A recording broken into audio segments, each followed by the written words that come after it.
What is going on, YouTube? Joe here with Color Nation Media, and welcome back for another episode of Pokemon Omega Ruby and Alpha Sapphire Battle Spot Live. This is episode number 41, and today we are starting a brand new session with a brand new team after unfortunately ending the last session with a loss. But we're moving on. We've got some familiar faces here and some new Pokemon that I have not used. Actually, there might be a few that I haven't used at all this generation. So Swoobat, I think, is one of those. Maybe. I don't know. I don't remember using it. Anyway, it doesn't matter. What matters is that, yeah, we're starting anew. So these upcoming episodes, at least the next 3 or so, are only going to be 2 battles, unless we have like some really early forfeits, just so that I am able to have enough content and videos for every day when I'm not going to be able to record. So I hope you guys understand. And after that, we'll get back to 3 battles most of the time, because it seems like most of the time now I have 3 battles per video. But, alright, let's get into the team. We have Choice Scarf, Zebstrika, and it's packing the Lightning Rod. And that and the Sapphire Gujar were both on a Wi-Fi team that I used very recently. So it's the exact same set for both of them. We have the Choice Scarf. It's modest for the Zebstrika. It's got Overheat, Volt Switch, Thunderbolt, and Hidden Power Grass. Gujar is packing the Draco Meteor, Flamethrower, Sludge Bomb, and Dragon Tail. Then we have physically defensive Sylveon. Somebody mentioned a while back, or asked me a question or something. Somebody mentioned Sylveon. I don't remember if it was a suggestion or just asking what type of Sylveon I would use if I used it like on Wi-Fi or Battle Spots. I just decided to bring defensive. I used Specs last time, so and I needed something to be able to take a hit. So there we go. It's carrying the lefties: Hyper Voice, Heal, Bell, Wish, and Protect. Then we have regular Sharpedo. It is, you know, standard speed boost, carrying a Life Orb, not Mega Sharpedo. I think it's got Protect, Waterfall, Crunch, and Destiny Bond, so that's useful for taking out some of the powerful threats on battle spots.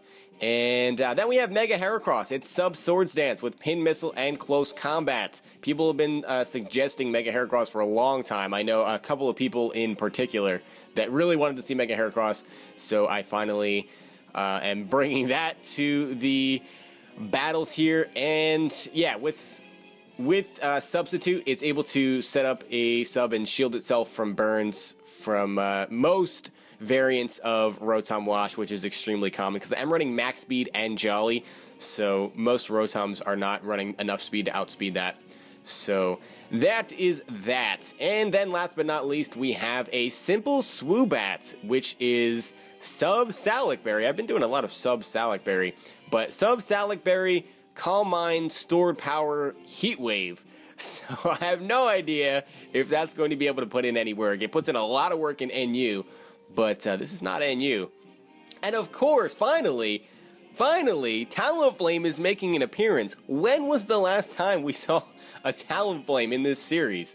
It has to have been like 10 or 12 episodes, because I brought that Superior set with Cobra Berry for 6 episodes, and we did not run into a Talonflame. I don't think we ran into a Talonflame in the last session, and it's like, it's the second most commonly used Pokemon in this meta, and we just I don't know, I just stopped seeing it. Kangaskhan too, and I think Kangaskhan is number 1, if I'm not mistaken. So yeah, it's been a while since we've seen a lot of these Pokemon. I see that he could potentially have that Mega Gengar as well. Garchomp.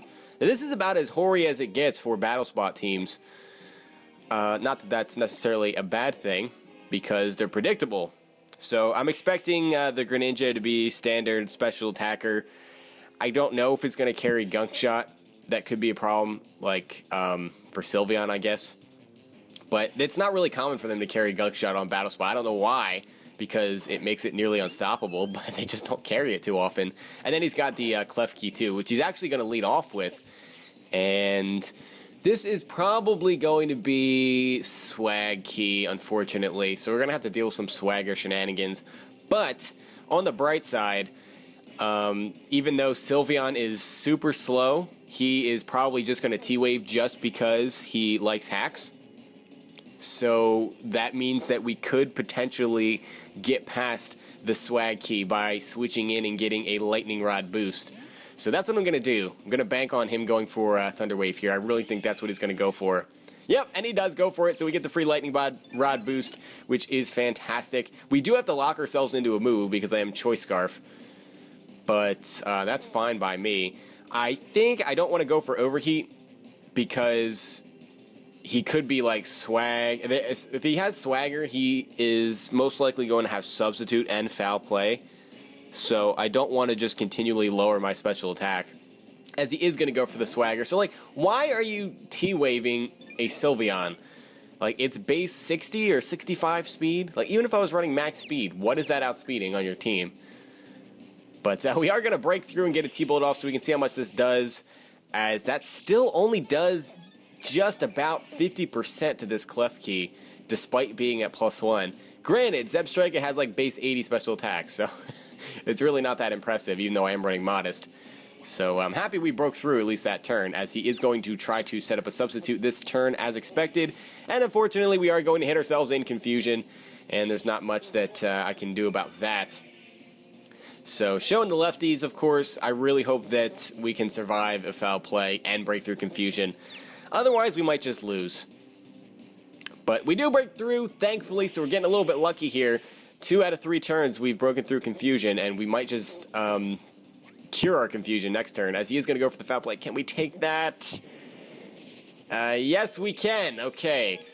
Thank goodness. We survive with 19 HP. If we break through here, this SwagKey is dead. That would be, oh my god, that would be so fantastic. Come on, Zebstrika. You need to break through here, hit this thing with the T-Bolt. Then I want to see him come out with, like, with Greninja, thinking he's going to outspeed me. As we do snap through the confusion, which is great, and SwagKey is gone. That's right! Zebstrika taking out a SwagKey. I love it. That is just how I want to start off this session. That is what I'm talking about. Good stuff. Good stuff, yes, ha. And he is going to go out into Greninja. This is perfect. This could not go any better. You do not outspeed me, my friend. I'm scarfed. So, yeah, catch this +1 T-Bolt, my friend. And you are not even focused at, so Greninja is gone. Are we really steamrolling this team with this Zebstrika? Is that really happening? Surprised he didn't go into Talonflame. Oh, he doesn't have the Talonflame. He goes into Gengar, which means we're going to get a hit off on this too. He's most likely going to Mega Evolve this turn, but I don't think he can one-shot my Goodra, so we should be in the clear. We won't even need to go out into Sylveon. Now, if we get super lucky and get like a crit here, we win, or a para. But I don't see that happening. We're probably going to do about like 60 or so percent, 60-70% to this Gengar. As it Mega Evolves, it'll then take us out with like a Sludge Bomb or something. And then we can just go into Goodra and take a hit. To be honest, with Goodra, we should be able to take it very, very well, to the point where even if he gets a critical hit, it's not going to matter, because Goodra is just stupid bulky on the specially defensive side. So yeah, he is going to show the Mega Evolution here. So there's the beautiful Mega Gengar, and we're going to see how well this thing is going to take a +1 Thunderbolt. Show him the power, Zebra. Yes, that does like 75%, not even bad. So he's going to go for the Shadow Ball, and that is going to finish us off, unfortunately, so we do fall just short of the sweep. But we came pretty darn close, and that's freaking cool in my opinion. I'm pretty happy with that. So we can just go into Goodra here. No point in going into Sylveon, because my only move is Hyper Voice, so I don't know if that would kill since I am defensive. Plus, he could probably just OHKO me with a Sludge Bomb. So from that range, I don't think I have to risk Draco. I can probably just go for Flamethrower here, because even if he crit poisons me, I still don't think he can kill me the next turn. As, yeah, crit poison was not going to be enough. So he could have hit me with 2 Sludge Bombs and crit poison the first one, and it would not have mattered. So down goes the Gengar to the Flamethrower, and we are going to start this session off with a victory. Very, very good stuff. I don't know if I mentioned the record at the beginning of this episode. I may have. I believe we were 74-15 coming in. So that puts us at 75-15 on the series now after that victory. So we have one more battle left to go. And that was still a pretty decent amount of time. We're approaching 10 minutes, so it should be going on 20 minutes for the video. So it's not like it's going to be super, super short. So let's go ahead and look for another battle.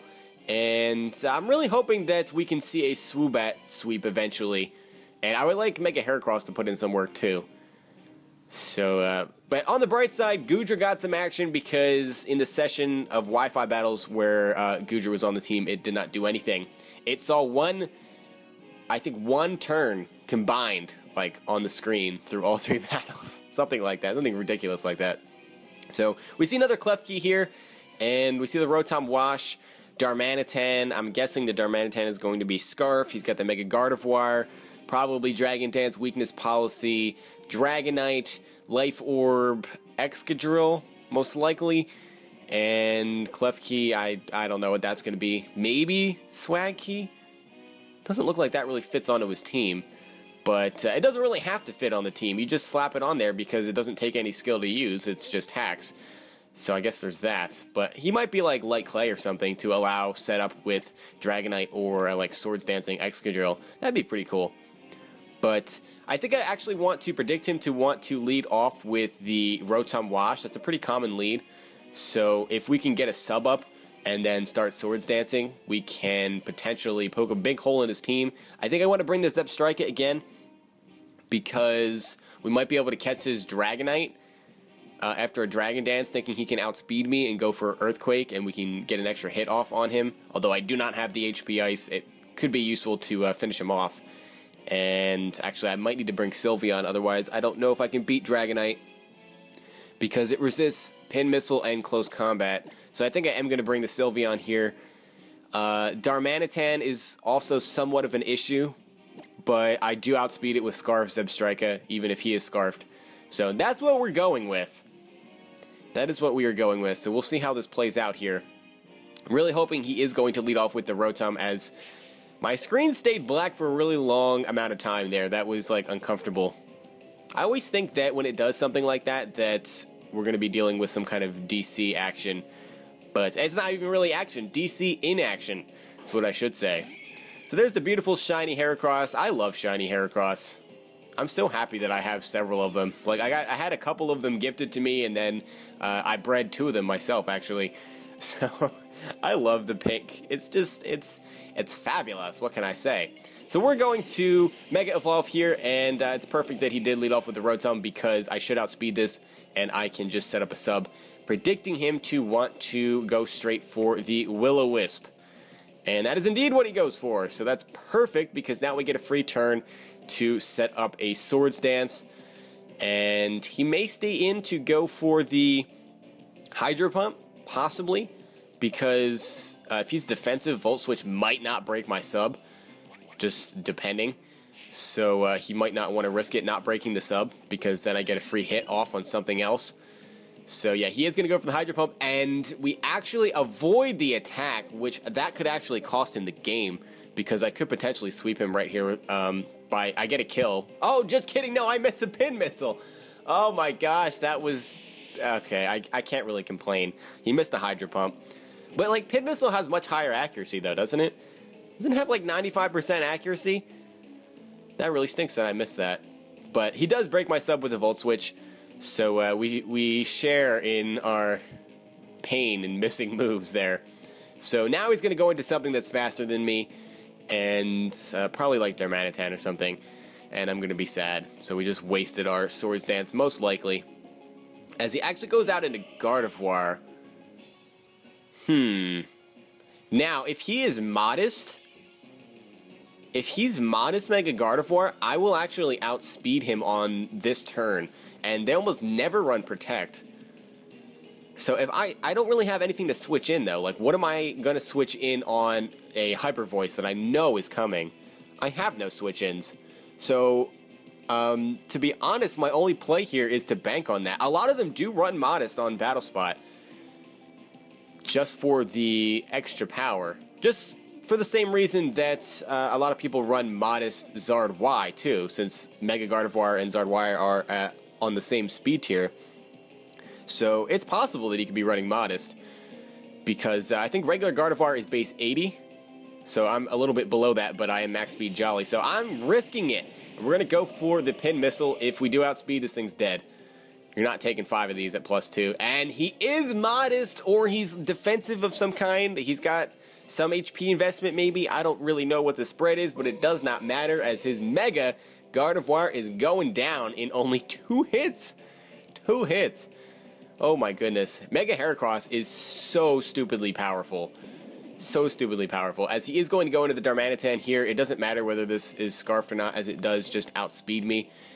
And what is his other Pokemon? It is Rotom. So I can switch back in on that and set up a sub, or I can just Swords Dance on that. So, or I could just Pin Missile it, to be honest. So I'm going to sacrifice Sylveon here, since that really is not going to be doing me much good in this battle, and I can possibly, you know, get some recoil on this Darmanitan, which I'm going to need to be able to take it out with Zebstrika anyway. So he does lock himself into Flare Blitz, or most likely locks himself into Flare Blitz. He could be Life Orb because it would not show thanks to his Sheer Force ability, but I doubt it. They're usually Scarfed. So that did a lot of damage, and I'm physically defensive too, but Darmanitan is no joke. So there's really no point in me going for Protect. It's not like I'm living another hit. He could go for whatever he wanted, basically, except for a U-turn, I guess. But like I said, he was most likely locked into that anyway. So he gets a little bit more recoil on him. So he's looking like he's at about 65-ish% of his max HP. Hopefully that's in range of a Thunderbolt from Zebstrika. I am modest. I know I keep saying that, but I basically have to be modest to be able to deal any damage. Unfortunately, it's not going to be enough, as he does barely take that, and he's just going to kill the both of us here as he just goes for Flare Blitz. Zebstrika goes down, Darmanitan goes down, and it's going to come down to Rotom Wash versus Mega Heracross. I'm pretty sure this is very much so in our favor, because the moves that he's going to have to go for, Hydro Pump and Will-O-Wisp, are lower accuracy moves, I guess, so to speak. You know, base 85 accuracy, I guess it's not that low, but they tend to miss at very inopportune moments. Hopefully we don't miss another Pin Missile. So the question is, do I want to set up a sub predicting him to Willow again? I kind of think he won't go for that, because if I set up a sub here, I just win automatically. But even if he does burn me, 2 Pin Missiles hitting 5 times should be enough to take him out. So I don't even need to worry about setting up anything.